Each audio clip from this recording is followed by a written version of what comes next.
এনায়েতপুর উপজেলার পরিবেশ অন্যান্য উপজেলার চেয়ে ভিন্ন। মোহাম্মদ মোসলেম উদ্দিন সিরাজীর তথ্য ও চিত্রে দেখুন বিস্তারিত।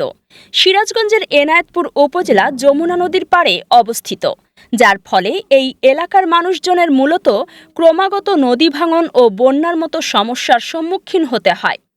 নদী ভাঙনের কারণে প্রতি বছর অনেক পরিবার ঘরবাড়ি ও ফসলি জমি হারায়, যা তাদের জীবিকাকে মারাত্মকভাবে প্রভাবিত করে।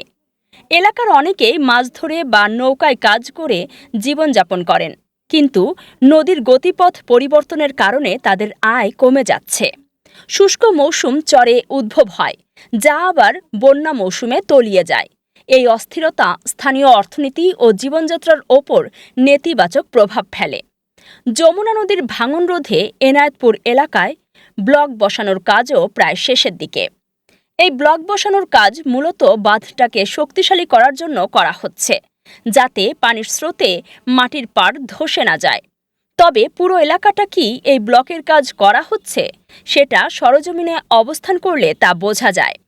এই জায়গার মানুষজন প্রতি বছর নদী ভাঙন ও বন্যার মতো প্রাকৃতিক দুর্যোগের শিকার হয়। নদী ভাঙনের ফলে বহু বাড়িঘর ফসলি জমি নদীতে বিলীন হয়ে যায়, যার ফলে মানুষ নিঃস্ব হয়ে পড়ে ও জীবিকা হারায়। অনেকে মাছ ধরে বা নৌকায় কাজ করে জীবন চালায়, কিন্তু নদীর গতিপথ পরিবর্তনের কারণে তাদের আয় কমে যাচ্ছে। বন্যা মৌসুমে ঘরবাড়িতে পানি ঢুকে ব্যাপক ক্ষয়ক্ষতি হয়। স্থানীয় মানুষ নদী ভাঙন রোধে বাঁধ নির্মাণের দাবি জানিয়ে আসছে, যা তাদের জীবনযাত্রা সুরক্ষায় খুবই জরুরি।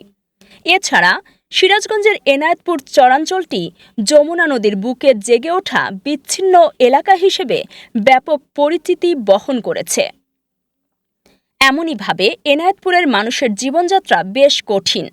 প্রতি বছর বন্যা ও নদী ভাঙনের ফলে মানুষ ঘরবাড়ি ও ফসলি জমি হারাচ্ছে। যাতায়াতের একমাত্র মাধ্যম নৌকা, যা ঝড় বৃষ্টির সময় বেশ ঝুঁকিপূর্ণ হয়ে উঠেছে।